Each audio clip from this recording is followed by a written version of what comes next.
Hey everybody, I'm trying something new. I'm going to try going live on YouTube and then kind of um, saving the video and putting it up on other things. I was having issues yesterday with uploading. Again, hi, Richard Mariello. Category mistake, living with anxiety, day 4. Not 8, 4. Um, Again, I'm trying to talk day to day, try to figure out what's working for me, what's not working for me, what's working for others. Um, Sometimes, sometimes I'll get a good 2, 3 hours where the stress of the world isn't beating me down. Last night I had a good hour and a half where I felt calm, which is great. As soon as I calmed down, what's funny is I got tired. Um, Maybe that's part of my sleeping issue is I stress out too much, can't sleep. Who knows? Um, Yesterday, after I did everything, my father-in-law came over and he had factory reset his phone. And for some reason, I was the guy he came to. Why? Because he thought I could fix it. So of course I had because I was so nervous when I set up his phone originally that he was going to do something silly. So I backed up everything to the cloud, thank God, and I got most of his stuff back. But then 10 minutes after he left, he called because he forgot the password that we had just set up. I don't get it. I don't know how it happened. It just did. So went over there, got rid of the password. I thought it'd be good, not so good. Um, then today I went and helped him again.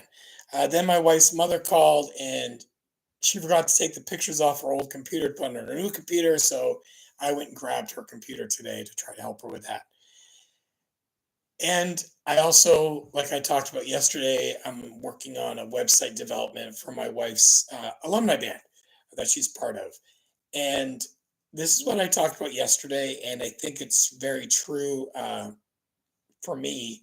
Is I stay busy. I don't feel like I'm under stress. I am under stress. I just don't feel it as bad. I know I'm under stress because this right here and other things going on in my body. I know that there's stuff going on. Now, I have two options. Two options of this. I can stop being stupid busy doing things that I don't need to do for other people who I don't need to do them for, or I can overwhelm myself and just bury myself.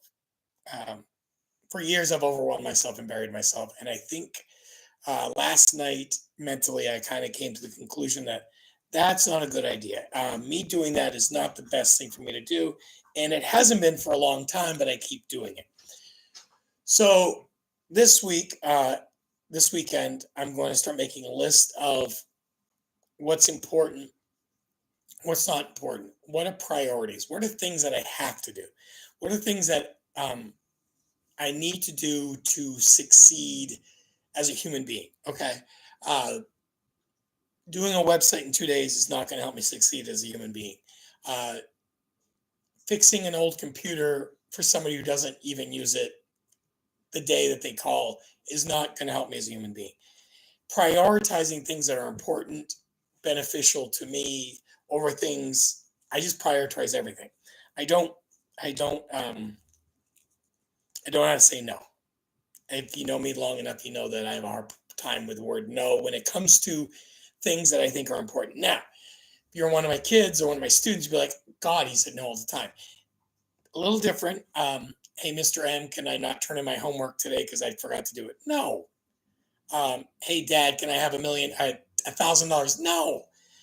Hey, Dad, someone died in the family. Can I get a ride up from Pennsylvania? Absolutely. That's different. See how there's a yes and a no there.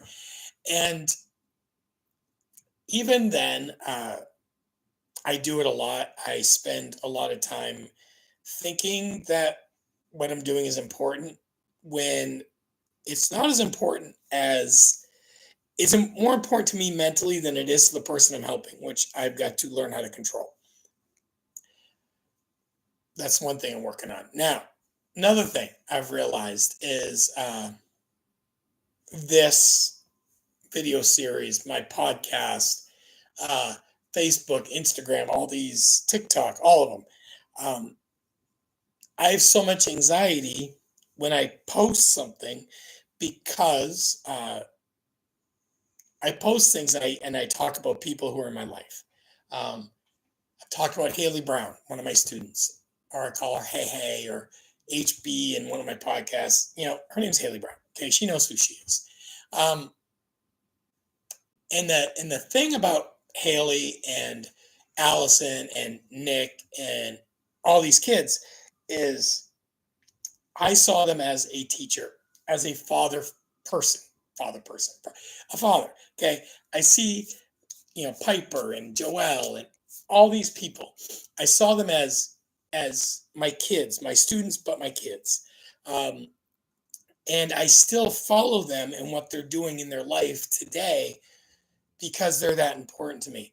Now, the problem is when I talk about them on these things, I forget that some of them are still kids, 16, 17, 18, 19. They're still young. Uh, I could say something that maybe I saw that I experienced with them that um, they didn't see the same way. Like Haley, she, you know, I talked about how, one of the first days of school, she basically said, You're not teaching me anything. You kind of suck. Go away. You're just like everybody else. You're going to bail. Okay. I didn't ask her, Hey, Haley, can I talk about this to the world? No, I didn't say that. I didn't say it at all. I also know that, I've talked about, I give out tests and the kids would fail and they'd be all upset. And it's not that it didn't bring me joy to fail these kids. I mean, I've had kids who get 13s. Okay. It doesn't bring me joy. What it brings me though is, it does bring me purpose. Going to a kid, to a student, to an adult, anybody who doesn't know something, but they think they know it. Hey, I know geography. Hey, I know science. Hey, I know this. And it's not bringing them down a peg, but it's showing them that no one, no one knows everything. And to come to anybody and say, Hey, I know more than you, you're setting yourself up to prove it. Now, Haley, Allison, Piper, none of them went to me and said, Hey, Mr. M, I know everything. But they did, they came to me in a way where I thought to myself, these guys, these guys need to understand that the world is bigger than New Hampshire, Maine, New England, America. Uh, the world is a big place, and we need to understand it. The day I gave the test, the day I gave the test, the principal came to me literally an hour after the test and said, Why did you do that? And I kind of told her, I said, Hey, here's the plan. I'm going to give them the test. Throughout the year, we're going to learn about it. And then at the end of the year, they're going to take the same test and they're all going to do great. She hated that answer so much.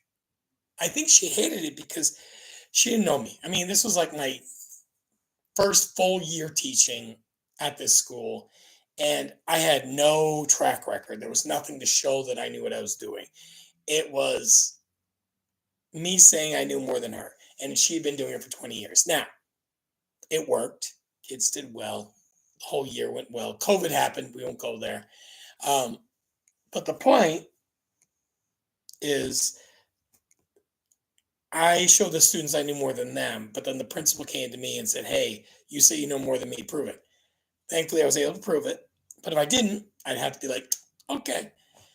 But here's my anxiety about all this. I've never gone to Haley or to Nick or to Allison or to Piper or to Joelle or to Charlotte or to Aunt Layla or Lila or Marissa and never said, Hey guys, can I talk about you online? Never. I never thought of that. I think I did to Haley once, but that's about it. And am I allowed to? I mean, they haven't said anything, and a lot of them have listened to or watched, and I'm assuming if I've offended them, they would have told me by now. But they haven't, so I'm assuming I'm okay. But this is the sort of stuff I worry about every day. I worry that I'm going to say something either online, in a grocery store, at a job, um, in the drive-through, at a doctor's appointment, that I'm going to offend somebody and push them to where they not only don't respect me anymore, but they don't want to help me anymore. And if I need the help, it's kind of like, yeah. I said this to my therapist when I first started seeing her. I was like, Hey, I don't believe anything you do. I think mostly what you do is useless, and I think it's stupid. Now she could have taken this like, "Oh, okay, we don't need to see each other, then go away." She didn't. She said, "Listen." She was pretty blunt. She said, "Listen, listen. I don't really care what you think. You need help. I'm here to help you. You're going to show up, and we're going to work through this, like it or not." I didn't like it for a long time. I still don't always like it, um, but I do it. Why do I do it? Because I realize I don't know everything about what's going on in my skull. Okay. I don't know what's going on in my skull or my body or my mind or my soul. I don't know a lot of what's going on. And if someone else does, I want their opinion, their knowledge, their help. Um, I found small things at work, and I don't know if they work long term because I've only been trying them for a couple days, but I'm trying. Okay. Now, another thing I struggle with, and I've kind of worked through is as I understand it better, not that I fixed it, is my eating habits. So I will eat nothing the whole day if I'm stressed, if I have a lot of anxiety. I'll eat nothing all day. And if I do, I'll grab a bag of Skittles and a Red Bull and I'll be like, oh my God, that's my breakfast, my lunch. Look at all the calories I just ate. When there was no calories in it all but junk. Or I'll go and get, junk food at the grocery store and I'll mow it all down at once, like a whole bunch at once. And then I won't eat for hours or the rest of the day. And I'll be like, oh, well, I ate. And I do that because when I'm stressed, I crave sugar, sugar, sugar, sugar. And I feel like, oh, if I'm craving sugar, I probably need caffeine because the sugar is going to give me a drop and I'm going to lose energy and I need the caffeine to keep me up. I don't need either, but I do it. Um, for a while, I did like this no sugar at all diet. It was nothing. It was the carnivore diet. All I did was eat meat and cheese and eggs, pretty much. Okay. Problem is, I had a medical issue right toward in the middle of it. I had been feeling better, but I passed out and well, yeah, knocked my head unconscious a little bit. And since then, I haven't done it because I've been a little worried about what am I doing. Problem is I went right back into the bad habits of I'm stressed. Let me eat a bag of Skittles and a Red Bull. That's not good for you. Or I'm stressed. Let me go around the house and eat a bag of chips, or eat a piece of chocolate or eat this or eat nothing healthy. I could make myself a healthy lunch. I could eat a healthy lunch. I don't do it. Why? Because I'm stressed and I just want something I can grab that gives me that instant gratification that supposedly will make me feel better. It doesn't make me feel better. I feel guilty every time I do it. For that second I'm eating it, I'm like, oh yeah. I mean, all of us have had it. You eat a good ice cream or a good piece of chocolate or good food, and you're like, you put your head back and you're just like, yes, thank you. Um, I have that when I eat this junk food. The problem, of course, is it's instant gratification that doesn't last a long time. Okay. And I struggle with that. I struggle with wanting instant gratification instead of the long term gain. Um, when I go on vacation with my wife, we went on a cruise, and every day I woke up and I was stressed. Why was I stressed? Because I wanted my wife to have instant gratification the whole day. I thought that's what she expected. She didn't look at the cruise as a day by day, a long term experience. I thought she looked at it as today I want to be happy with A, B, and C. Cruises, vacations, family outings, family adventures, whatever you want to call them, they're not instant gratification. And I struggle with that. I know people who do cruises and vacations, and they talk about the whole trip. I look at a vacation, a trip, an outing, like minute by minute, hour by hour. I don't do it as Monday was a great day, or Tuesday, or the trip was great because look at all the extra things we did or all the fun we had. I look at it as we didn't get to go here because of this, and it ruined the whole trip because this hour of this day was ruined. So the whole trip wasn't worth it. I can't believe. And then I get stressed out and I get anxious and I feel like I'm failing everybody. Um, So that's stuff I deal with. Now, I don't know if this format works. I've had people comment saying that they like it. Um, and I'm anxious about it because I don't want to upset people. I don't want people to think, oh my God, I'm babbling every day about what's bothering me and how I fix what do you do and why can't I do it? I'm not making this video or this conversation, I'm making it for me. Okay. And I know others watch it, and I've had comments and I've had texts and emails. Great. I'm having a conversation with myself, with others who listen, and they email me and they text me and they tell me it's great, or, you know, all the different things they tell me, or they tell me, hey, you're kind of babbling on. And you're right, I am. Um, I babble to process my thoughts. Some people might journal, some people might play a video game, some people might do other things. When I'm stressed, when I have a lot of anxiety, I talk. I talk fast. I talk about random things. And normally, not always, normally there's shreds of good things in there. And that's what I go for every day. Is it's like when I do these 20 to 30-minute videos, am I getting some snippets of good things? Um, Haley, Allison, any of you guys, when you guys watch this, because I know you will, because you've been messaging me, and thank you. Um, am I making sense to anyone else, or is it just me babbling? And if it's just me babbling, that's great. At least I'm feeling better about myself. I'm taking 30 minutes, 25 minutes, whatever it is, and I'm just spewing off things in my mind. Um, I don't think my wife watches this. I think that's okay. I don't need her to watch this because I think she's letting me do this to kind of figure out what's going on in here. I also know that my children really don't watch it. Why don't they watch it? Because I think they just don't care, which is fine. They do things I don't care about, I guess, or I don't participate in fully, and that's again okay. I don't care. They're okay. They need to be them. They need to be adults. They need to do what they need to do. What I do care is if there's anyone out there that I'm making sense to, let me know. If there's anyone out there that says, hey, I go through that too, let me know. Um, I'm not saying I'm going to fix you. I'm not saying you're going to fix me, but um, no one should go through what I'm going through, you're going through alone.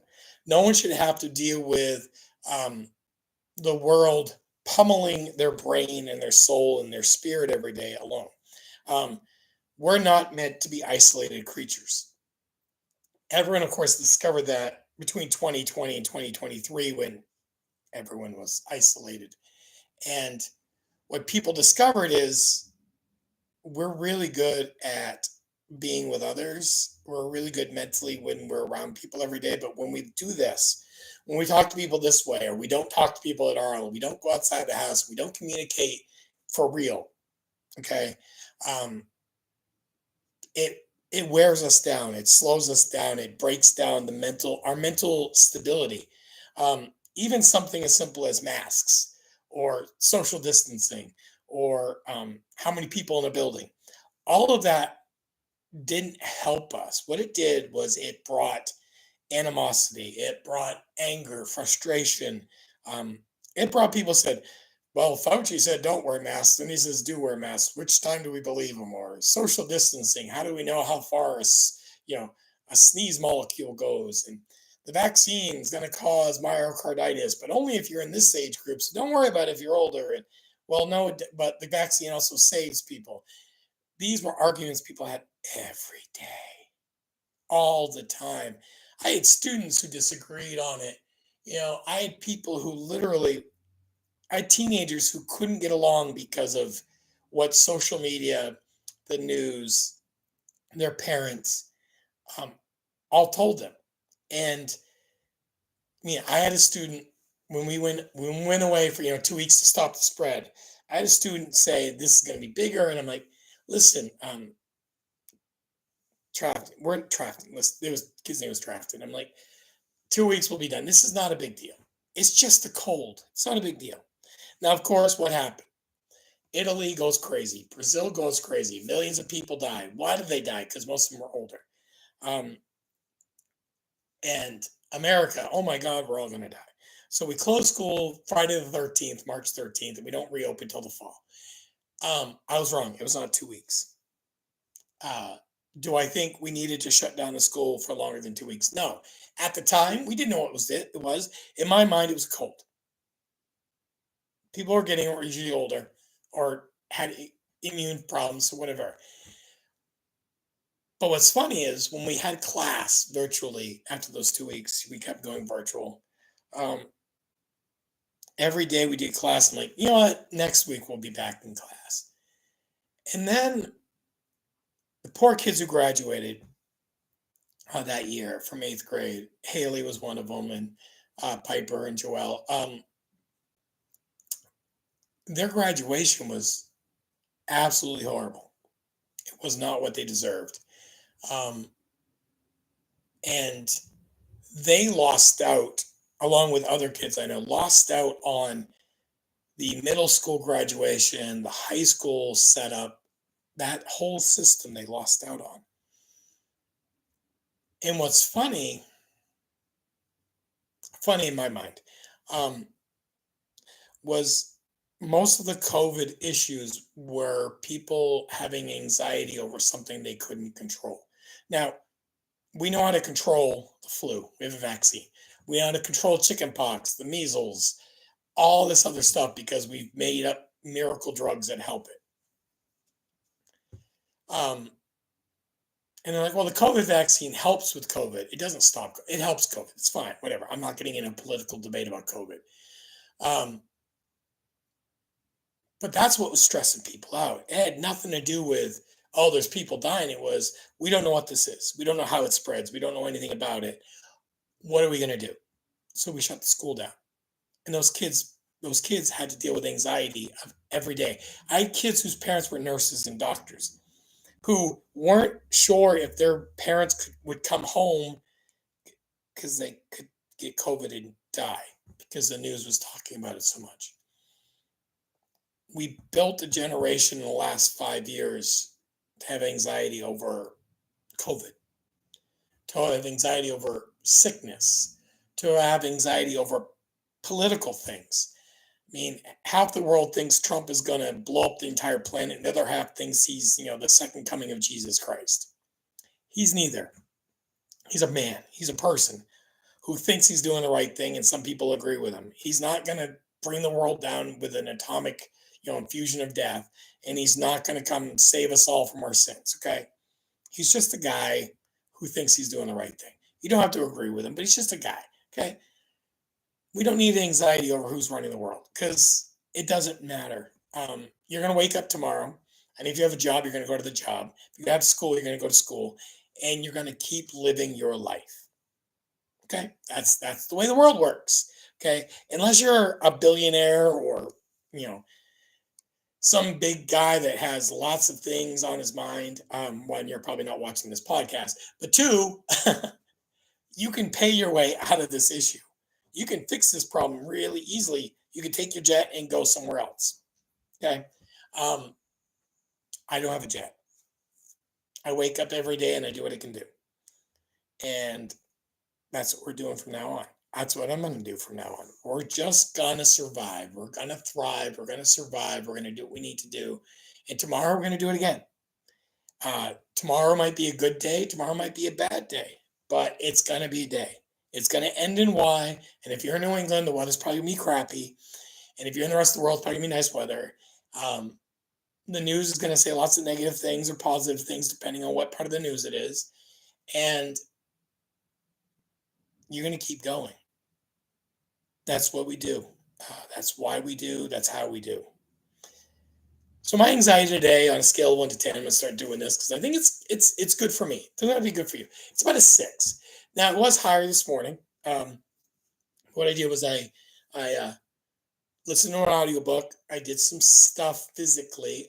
I went to my wife's mother's house and helped her dad out. Did a few things with the dogs, and it helped calm me down a little bit. Now I'm going to go vacuum the living room and the floor, and I'm going to clean up a little bit. I pre-made dinner stuff, so dinner's in the fridge, kind of marinating. So I've got some stuff done. Is it perfect? No. I talked to my daughter. She's having a stress today. I care about her. I told her, hey, if you can't come to dinner, it's okay. If you want to come to dinner, we're here to support you. We'll be do whatever we need to do. Okay. Because that's what we do.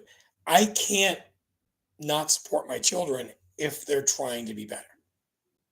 So that's it. All right. So that's for me for today. I will talk to you all tomorrow. Thank you for joining me.